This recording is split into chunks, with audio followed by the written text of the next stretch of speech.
With the price of groceries increasing as it has over the last few months, my family has definitely been feeling the pinch. It's been a struggle to find meals that are nutritious but still keep our budget in line. This week, I'll be showing you 5 from-scratch, budget-friendly recipes using simple ingredients, including some you can forage for in your own backyard. I hope you'll tag along.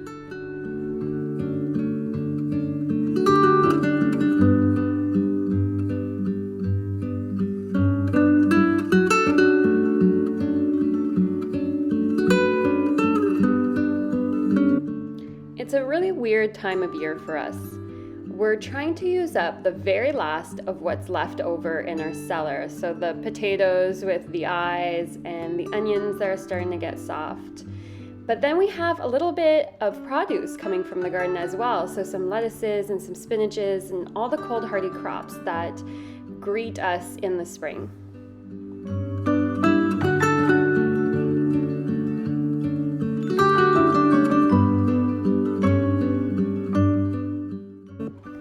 It's also the time of year where I am the busiest. We have extracurricular activities for the kids that are starting up, and I'm constantly in the garden trying to get it started or weeding it. And so all of my meals have to be super quick and easy to make because at the end of the day, to be honest, I do not have the energy to be in the kitchen. This particular day, I decided to make a salad for supper. At the beginning of the day, I had put a whole chicken into my slow cooker and I let it cook on low for about 8 hours. When I got inside from my gardening work in the afternoon, it was ready to go, and so I took an old loaf of bread. You want to use old bread for this, we're gonna make croutons, and cut it up into squares. I drizzled it with some olive oil, sprinkled it with some salt and some garlic powder and some onion powder, and then I put it in my oven for about 20 to 30 minutes, and I stirred it around halfway through just to make sure none of the pieces of bread would burn. Once you've let that cool for a little bit, then you've got croutons ready to go for salad.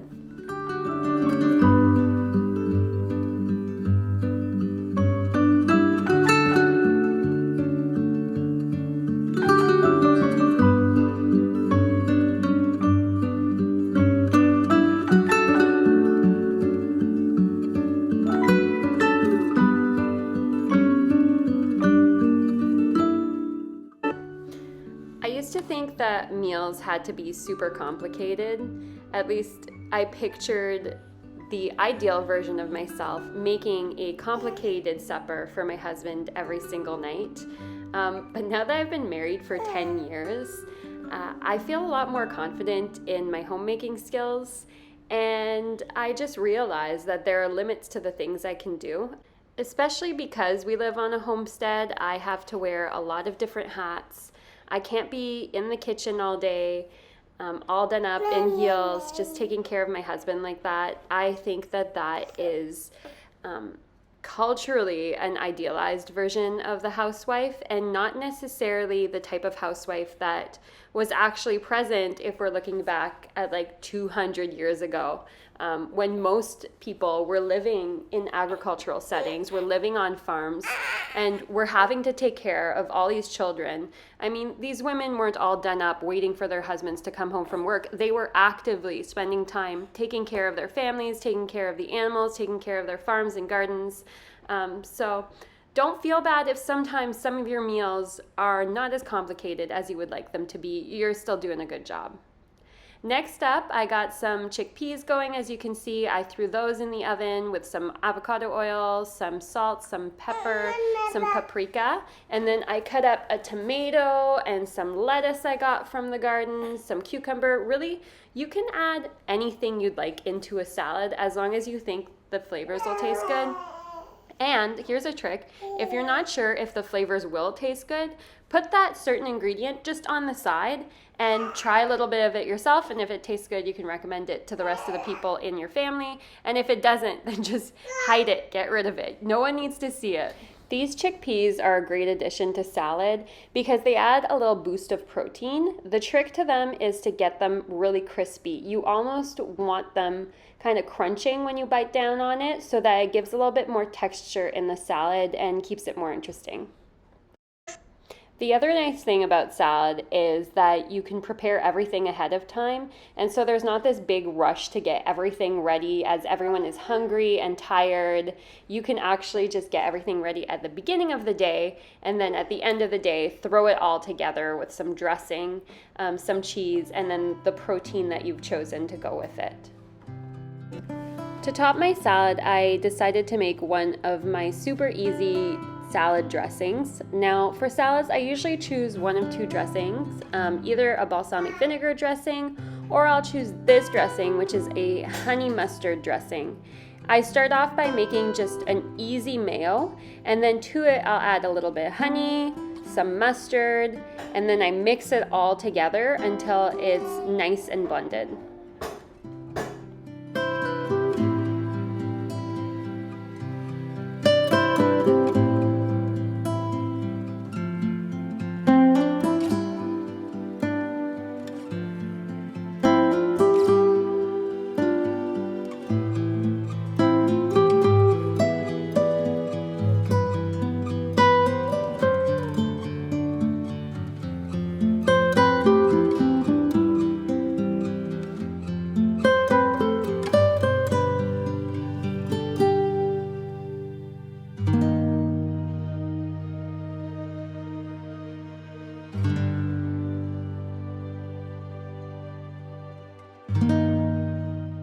The next day, I got my kids to help me forage for some dandelion greens so we can make something for supper.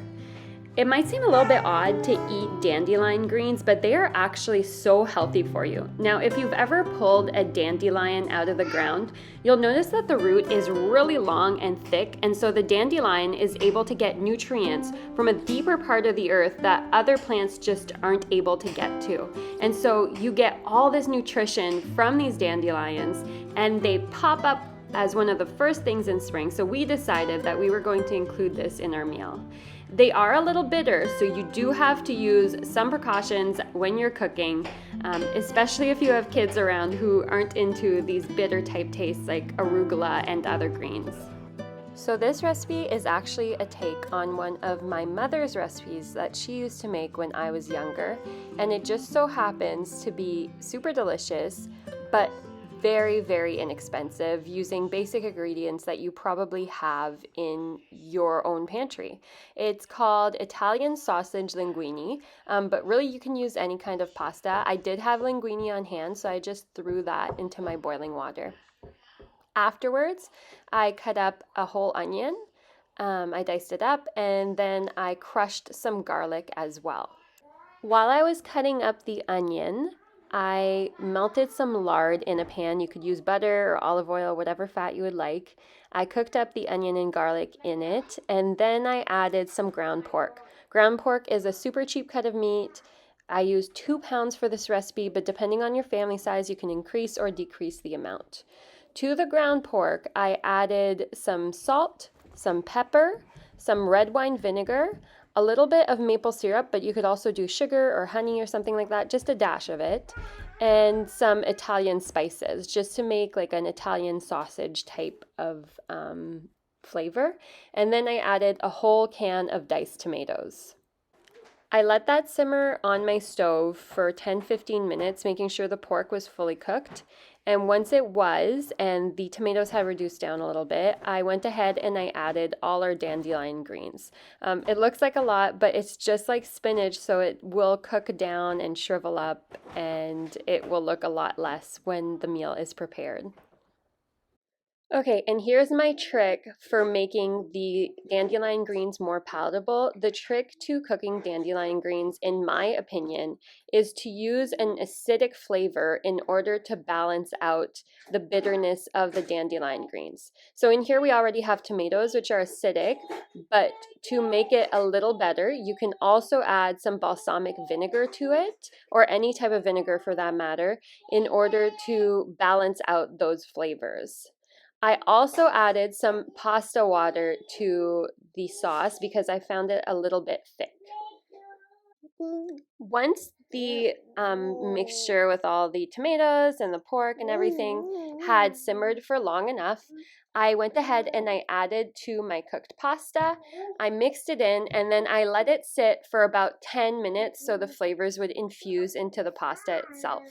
And then it was ready to eat. You could serve this with some Parmesan cheese on top, maybe a garlic bread on the side, or a side salad. I was in a rush this day, so I did not feel like making anything extra, and so we just had that, and everyone was content with it.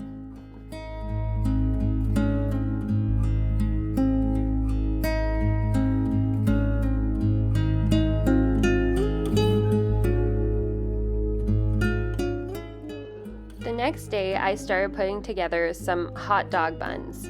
The kids for weeks have been dropping hints that they would like hot dogs for supper, saying things like, you know what's a good summertime meal? Hot dogs. I really like eating hot dogs in the summer. I can take a hint, so I started on making hot dog buns. However, I had forgotten to start my dough the night before, so I couldn't necessarily use like a fully sourdough recipe, and so I used yeast.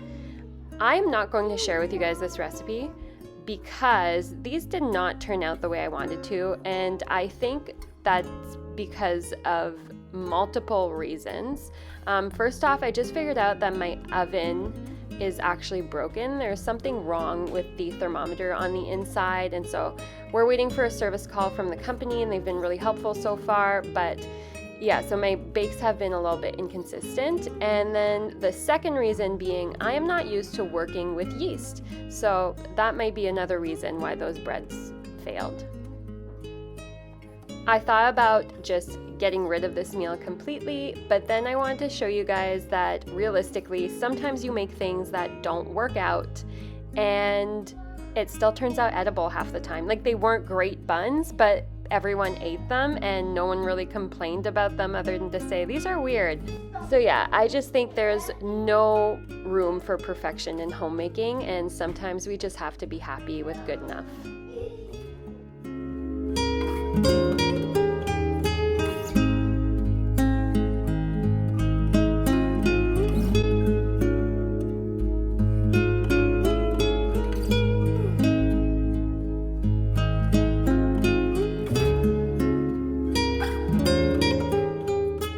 This is also the week that we got our baby chicks in. This is actually the first batch. We're gonna get 3 batches like this. So we got 30 little baby chicks and 6 turkeys.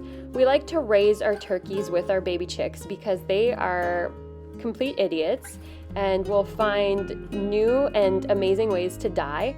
And we find that the baby chicks kind of help them keep themselves alive a little bit. So the girls are just dipping the beaks of some of the chicks in the water so they know where the water is. We do that with the first maybe 10 or so, and then they'll teach the others where the water is. And we keep them in here with a heat lamp for about 3 weeks. And after 3 weeks, they'll go into our chicken tractor out in the yard, and they'll be butchered around 8 to 10 weeks. It's always fun to have these in. They are so cute, especially the turkeys. The turkeys just want to be your friends, and we really enjoy having them around on our farm.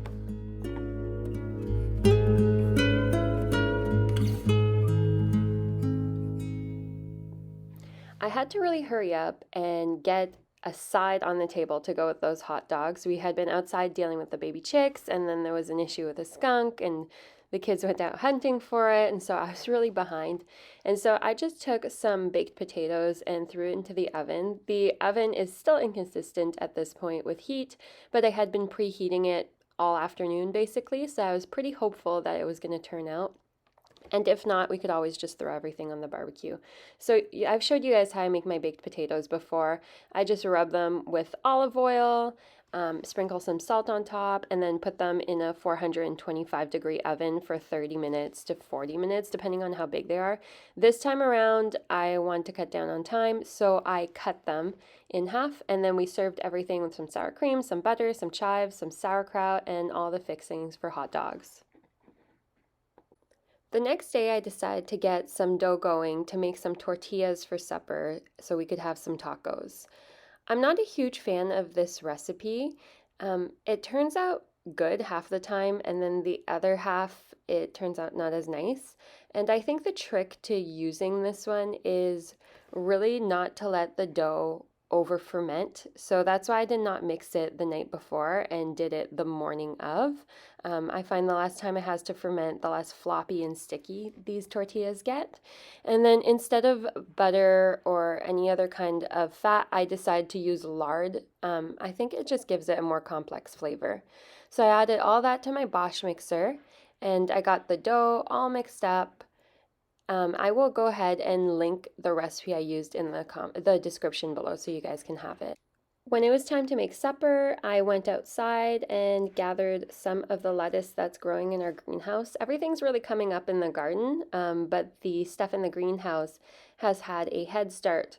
So I went and picked that before it bolts. You can see the spinach on the left side has completely bolted because it's way too hot in the greenhouse. So the lettuce will do the same, and I'm trying to get it all used up before it does so. Afterwards, I got a red onion from our cellar and I started cutting it up just into slices to make some pickled onions. The kids really love pickled onions. It's like one of their favorite things to eat. And so all I do is cut up the onion, put it in a glass jar. I add about a tablespoon of sugar to it, and then I will cover it with some vinegar.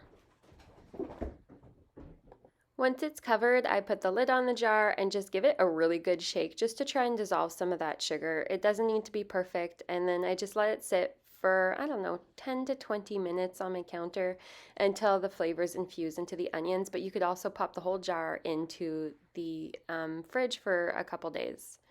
Next up, I got my tortilla dough out. You can see it's not as sticky this time. Sometimes I get it out and it's just like sticking to my hands and just a big mess. So it did turn out this time around. And then I shaped all the pieces into little balls. I think I had 24 tortillas I needed to get through. And when we make tortillas, we usually do this as a family. I always get one of the kids to help me out so that we can form kind of like a tortilla making train. So we have a tortilla press that I like to use just to get the shape of it. But after I press it down, I find that it's still not as flat as I would like it to be. So I'll take the shape of it and then I will roll it out even more just so it gets it very, very thin. Once it's rolled out, I'll place it on my cast iron skillet with a little bit of lard or avocado oil or some kind of fat. And then I cook it just a few minutes on each side, so maybe like 1 minute on one side and then 10 to 30 seconds on the other side until it starts kind of bubbling, and then I take it off the pan and it's ready to go. Because we need so many tortillas to feed our family, it is quite the feat to get all of them done. And so, like I said, I always recruit someone to come help me, and my oldest daughter volunteered this time. So the way we do it is one person smushes the tortillas with the press, the other rolls them out and cooks them. And we find that's a pretty efficient way to get through the tortillas as fast as possible. If I was really smart, I could have two pans going, but I did not think of that this day, although I have done it that way before. And so it would be ready even quicker. But I find that this has a nice pace and I'm able to hang out with one of my kids and chat with them, and they enjoy this time in the kitchen with me, and I'm teaching them a skill that they'll have. But yeah, like I said, it is work to make tortillas. And so if you don't have the time, you can buy tortillas for pretty cheap at the grocery store and not feel bad about it at all. I found that there are lots of good options for tortillas, the organic ones, but also ones that use lard instead or coconut oil. And so if you don't have time to make tortillas, don't feel bad about it. Sometimes we don't have time to make tortillas and I buy them from the store as well. We just did that this past weekend, and so no guilt about that. Afterwards, I got my ground beef cooking. So I just put, I think I had 3 pounds of ground beef into a pan. I browned it, and then to it I added 2 tablespoons of cornstarch that's dissolved in a little bit of water, and then my seasoning packs, which is just I add some chili to taste, chili powder to taste, some paprika to taste, some garlic powder to taste, some onion powder to taste, and some salt to taste. When I first started cooking, I used to buy those seasoning packs from the store that they have for tacos, but now I've just kind of done it while eyeballing it, I guess. And so I just add the seasonings that I like taste it, and if it tastes good, then I leave it that way, and if it's missing something, then I add more of this, that, or the other. And that has saved us a lot of money because those seasoning packs are really expensive for what they are, and there's not much in them. And this is our spread for tacos. So we have served it with sauerkraut too, obviously, some sour cream, some cheese, lettuce, tomatoes, all the stuff we like to have on our tacos. And everyone just really enjoys having tacos. I think we have tacos about once a week during the spring and summer, just because I find it pretty easy to make, and we get to use a lot of our stuff from the garden, and no one complains. No one complaining is key over here, because I hate making supper and then having kids being like, I don't like this is yucky, and refusing to eat it. So tacos are always a good choice. It's a win for us.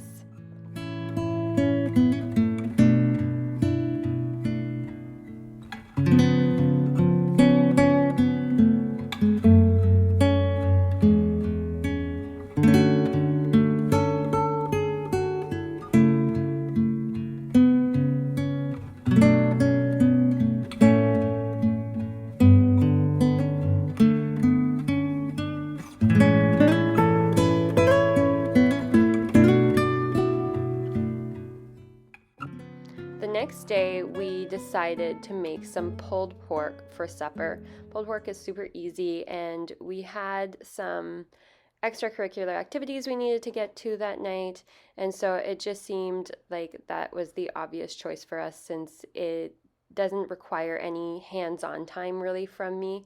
All I need to do is get a huge piece of pork into my slow cooker. You usually use a pork shoulder or a picnic roast for this type of meal. And I rubbed it with some chili powder, some paprika, some salt, some pepper, onion powder, garlic powder. I put it in my slow cooker on top of some sliced up onions and some garlic, and then I poured apple juice over the top, and I threw it in there over low for about 8 hours. Serve with the pulled pork, I decided to make some super soft sourdough sandwich bread. You could also serve it on buns or on wraps, whatever you'd like, but we chose sandwich bread this time around because it's quick and easy.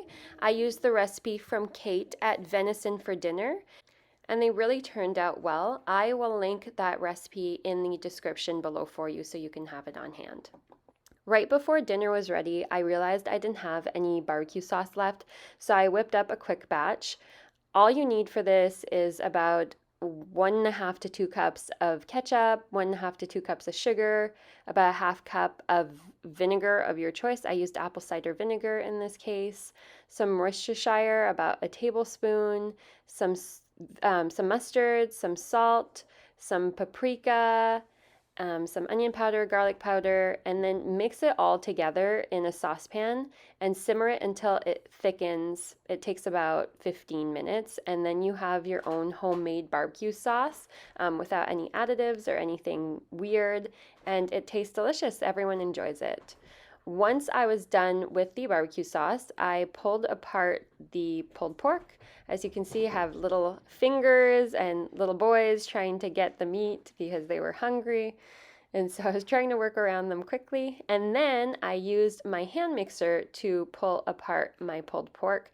This has been the easiest hack that I have found for pulling apart pulled pork. The only thing is that the pulled pork does get kind of trapped between the whisks, which is fine. You just pull it off, but it makes it so much more delicious. I left the juice that it was cooked in so that the pulled pork would be nice and moist. And then I added some barbecue sauce directly to it just so it would soak up. I still had some barbecue sauce left over, so if anyone wanted extra, they could put it on top of their meat, but everyone seemed content with the amount I put.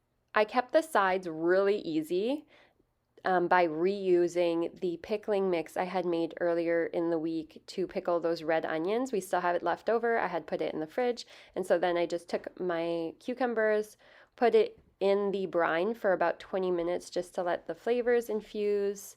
I cut up my sandwich loaf to make sandwiches. We added the pulled pork directly to our sandwich bread. For those who wanted extra barbecue sauce, they did so. And then we served everything with those pickled cucumbers, the sauerkraut, and our delicious pulled pork sandwiches. This was a really quick and inexpensive meal. If you get the picnic shoulder or pork shoulder roast on sale, and you make your own bread or you buy a relatively inexpensive loaf, this meal actually stretched for 3 meals, I think, for us. So we had another dinner using the leftover pulled pork, and then we had some for lunch one day as well. These types of meals can really save you money because you're cooking once with a relatively inexpensive cut, and then you're able to use it for multiple meals. The trick here, however, is to make sure to be diligent about actually using those leftovers so that nothing goes to waste.